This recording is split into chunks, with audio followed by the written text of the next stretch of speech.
Right, and just moving to that interview, Statistics South Africa's recent gross domestic product for the first quarter of 2024 survey showed that agriculture was the largest positive contributor in the first quarter of this year, expanding by 13.5%. Now, with the production of fruit, maize and animal products being the main positive contributors, presenting his budget vote yesterday in Parliament, the newly appointed Minister of Agriculture, John Steenhuisen, highlighted his department's key priorities, including a blended finance scheme to increase access to affordable finance for black producers in the agriculture and agro-processing sector.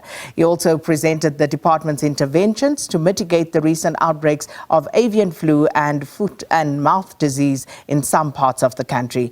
Minister John Steenhuisen joins us virtually now to talk more about some of the key priorities and also the role that agriculture plays in growing South Africa's economy. Minister John Steenhuisen, good morning, and thanks so much for speaking to us here on Morning Live.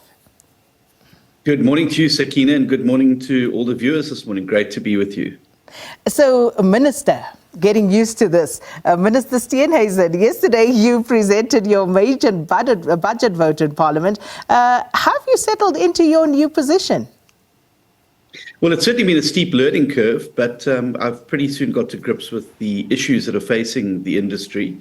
And obviously have identified this portfolio, agriculture, as an engine room of job creation in South Africa. And if we can get the sector moving in the right direction, if we can make a conducive policy and regulatory environment, and if we can seek new markets for South African goods abroad, I have absolutely no doubt that the sector will continue to contribute a lion's share in terms of economic growth and job creation in South Africa. That, for me, is the huge opportunity that exists in this particular sector. Given that the majority of the 42% of people who are unemployed in South Africa are largely unskilled, it makes sense then for the agriculture sector to become a major absorber of these unemployed South Africans and be able to get many, many more of them into work. If we're able to expand the sector, including with agro-processing, I think we can create many, many, many more jobs for many, many more South Africans.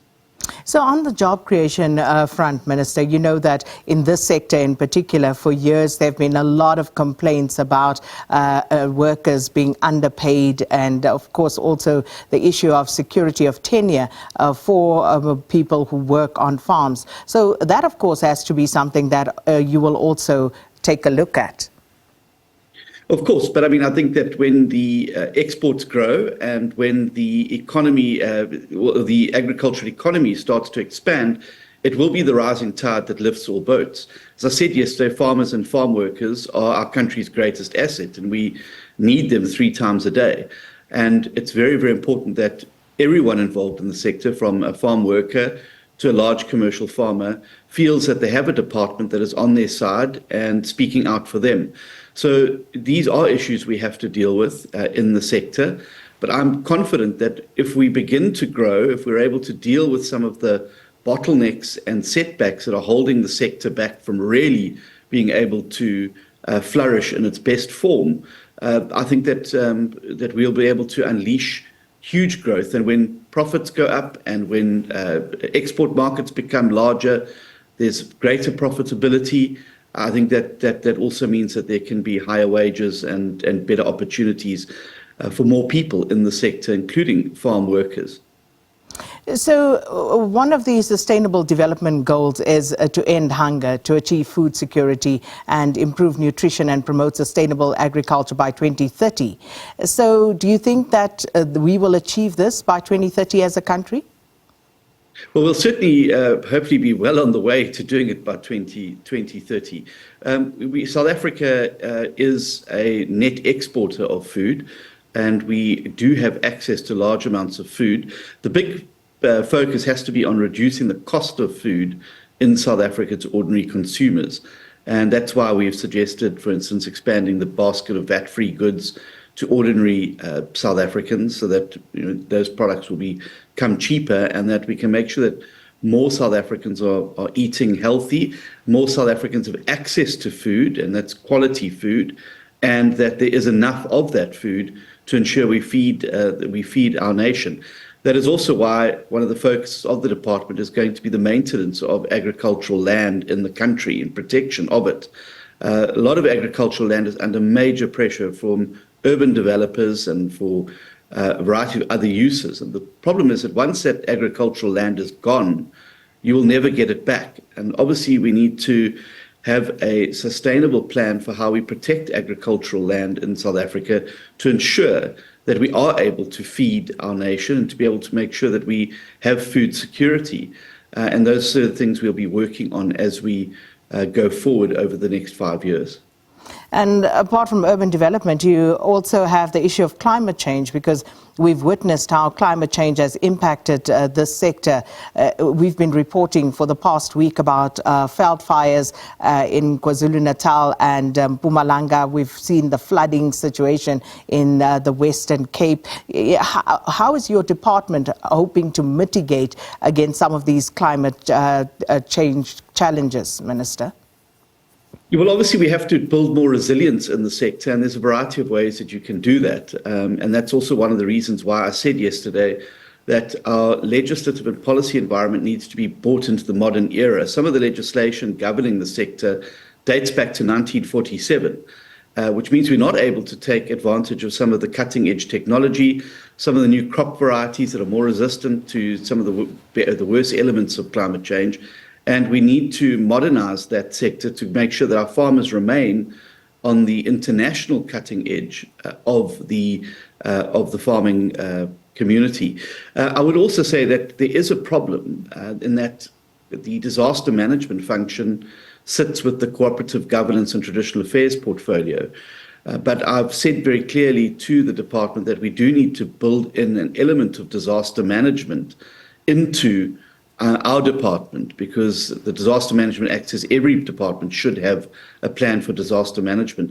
And the problem with this disaster management, it takes a long time to declare a disaster, and it takes a long time for the funds to actually get through to the ground where they're needed. I would like to see a far more rapid response there. Then also to have a look at how we can assist with insurance, a new regime for insurance for farmers who are at great risk of losing crops in things like veld fires, livestock and veld fires, outbreaks of animal disease. And we've seen an outbreak in the last month in the Eastern Cape in the dairy industry there. And obviously these things are huge concerns. But it's about building in that resilience and then making sure that we can, as efficiently and effectively, get help to farmers on the ground in the instances of natural disasters, as we've seen with the fire and the floods taking place. So appreciating that answer that you just gave, Minister Steenhuisen, with the recent disasters that we've just seen, has your department been able to give any sort of assistance to the farmers who've lost their livestock and the fields that were decimated by those veld fires? Well, no, we don't have a facility in the department currently to be able to do that, which is why I think that we do need to have a more rapid response disaster management function at a departmental level, and that is across government. In terms of the Free State, recently there was obviously some interaction with the MEC there, who I assisted to release some, through the Minister of Forestry, Fisheries and Environment, some working for fire trucks to try and get that blaze under control. And I've been in constant contact with, obviously, the farmers and the farming organizations affected by the foot and mouth outbreak in the Eastern Cape. I've met with the industry role players there, and we have a plan now in the department to be able to ensure that we can stop the spread of that foot and mouth and try and contain the losses in that particular sector as a result of this. But the reality is that, and I made it one of the key focuses of the budget speech yesterday, is on biosecurity and phytosanitary improvements in South Africa. And this is important not only to prevent the outbreak of foot and mouth disease and the loss of livestock, and we saw with avian flu last year, large amounts of poultry, but also international markets get very jittery when you have this burden of disease. And so focusing on biosecurity and phytosanitary security, I think, is a win-win for South Africa, because not only will we prevent the loss of livestock and obviously livelihoods for farmers, but it also makes our products a lot more attractive on overseas markets if we're able to be free of the burden of disease at both an animal and plant level. And that is why biosecurity is going to have to be a major focus of the department over the coming years, to be able to develop new vaccines, to be able to assist rolling those out to farmers, and to make sure there's enough of them to deal with it, but also to then focus on the preventative measures that can be put in place to stop outbreaks like this taking place, because they do wreak havoc and can be devastating. And then we lose our ability to export to markets when you have these outbreaks of these animal diseases and phytosanitary concerns. Are there any specific interventions that you are targeting as far as biosecurity interventions are concerned? Because I remember with your predecessor, Togo Didiza, in this portfolio, we spoke so many times about the outbreaks of foot and mouth disease, of avian flu. And surely, you know, as you mentioned, some of the repercussions thereof is something that the country needs to get to the bottom of. Absolutely, and the answer lies in making sure that we adequately fund the Agricultural Research Council as well as the Honest to Put biological products to really get back onto the cutting edge of vaccine production and coming up with new answers to how we deal with these types of diseases. Our budget this year has put a large amount of money towards the Honest to Put biological products biosecurity project. We will also be looking at developing a specific foot and mouth facility through the Agricultural Research Council, where we'll be able to massively ramp up the production of new vaccines as well as volumes of vaccine going forward. And that is a project that is in the pipeline. I believe there's a win-win again here for South Africa, that if we are able to make sure we have strong biosecurity and we're able to do what we need to protect our livestock and crops here, we also then have the opportunity to export these vaccines and products to other countries on the continent and internationally. And I would like to see South Africa again regaining its place as one of the world leaders in animal biosecurity products. Honest to Put biological products is going to need a lot of attention. It has received a lot of negative publicity over the last few years, and it is certainly going to be one of the areas where I will be spending a lot of time looking at how we put it back on its footing to be an institution that is really at the cutting edge of harnessing new technology. And that's also why I've said quite clearly yesterday that we have to pull the legislative environment around agriculture into the modern era. The Farm Products Act 36 dates back to 1947, and that's the regime that's governing what we can import from other countries in terms of new technologies and new medicines and the like. That obviously needs to be updated urgently so we can create the conducive policy environment for agriculture to expand and flourish. If we can focus on crop and animal quality in the country, I think South Africa's products will be highly sought after, particularly in new markets in the Middle East, in Vietnam, in Saudi Arabia, and many other parts of the world. So, Minister, during your budget vote speech yesterday, you also mentioned various financial grants that are meant to assist small and large-scale farmers. So, firstly, how are you going to monitor and ensure that these funds reach the intended recipients? Well, I think that's a very good question, Sakina, and certainly if one looks at the legacy reports that were handed over by the Portfolio Committee of the Sixth Parliament, this was an area they gave a lot of attention to. Are the grants actually reaching the ground, and are they making the impact that they require?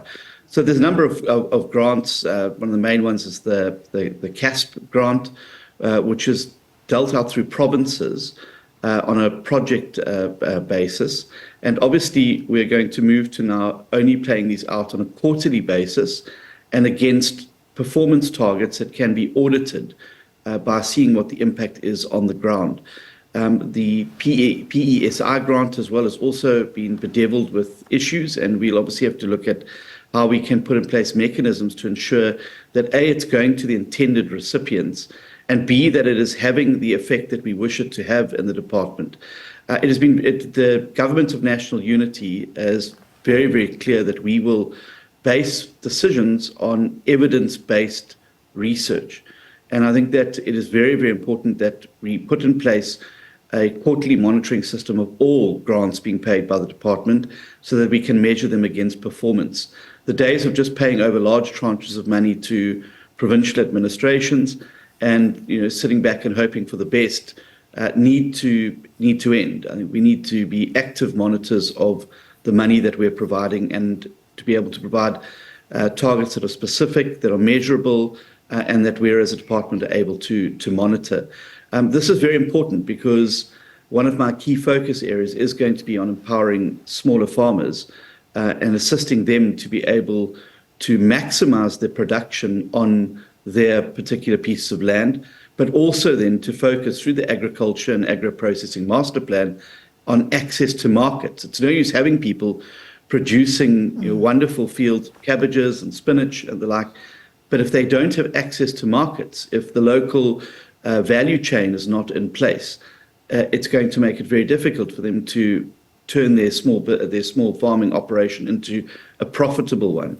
And so that is one of the areas where the department will also be looking very, very closely at how we establish value chains, particularly for smaller producers, and how do we give smaller producers a greater share of the export market as well. And those are some of the mechanisms that we're going to have to look at very, very closely to ensure that we are genuinely empowering our smaller farmers to be able to play a meaningful role in the sector. And of course, what you would want is to ensure that small farmers become larger farmers as well, so that there is a progression in their particular farming operations. I'm sure that's great news for many of the small-scale farmers, Minister. As it pertains to youth and women farmers, what sort of investment are you looking to make into skills and training for them? Well, obviously, the sector obviously has targets around how we can focus on women and youth. I'm particularly exercised by the state of the agricultural colleges around the country, because I think there's a lot of young people who wish to study agriculture, but not all of our agricultural colleges are in a fit-for-purpose state. And I've been inundated with students, young South Africans, writing to me bemoaning the facilities there. Those will be moving to the department in the coming months. And we'll obviously have to look at how we can improve the situation there. But we want to make agriculture and farming and agroeconomics attractive opportunities for young people and women. We obviously have a number of programs that focus on empowering women and assisting them with the expertise. But there does need to be a greater focus on how we can assist on the ground level, particularly through things like extension officers. Extension officers provide a very good service in assisting farmers, but we don't have enough of them. And we need to look at how we can expand them and also focus on the quality of training that they are receiving. I did announce yesterday that I will be seeking public-private partnerships with the agricultural sector on a sectoral basis to look at how we can come together to improve the number and quality of extension officers, because they are there to provide assistance to farmers, whether they be women, young people, or small or large farmers. And then also, how do we harness technology? There are great new technological advancements around creating applications, online applications.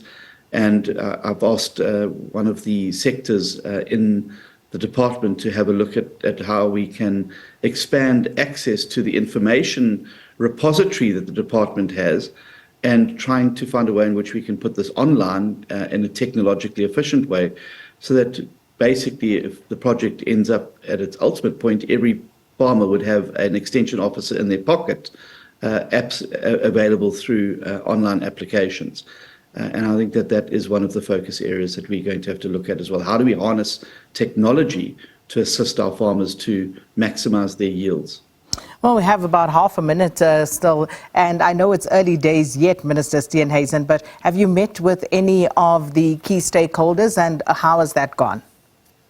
Well, obviously, I've had to meet quite urgently with the Eastern Cape, Eastern Cape, and the milk producers organisation there, as well as some of the red meat organisations, to try and deal with the foot and mouth outbreak, and we've put in place a number of interventions there. But obviously, I've settled into the office now. I'm busy getting it staffed, but we will be setting out on a meet the industry over the course of the coming month to go and meet players, small and large, and to understand from them what they need from the department. How can the department assist them best in achieving their goal of expanding production and finding new markets, and of course improving the productivity of their particular farming operations. And I've promised them that they will have the loudest voice in the room at Cabinet, fighting their corner, and I intend to make sure that agriculture gets its rightful voice as, I think, the premier job creation engine room over the next couple of years. Well, thanks so much for your time this morning. That's newly appointed Minister of Agriculture, John Steenhuisen, talking to us about his department's key priorities and also the role of agriculture in growing the South African economy. And that, of course, is also our focus for the question of the day. Let us know your thoughts at Morning Live SABC.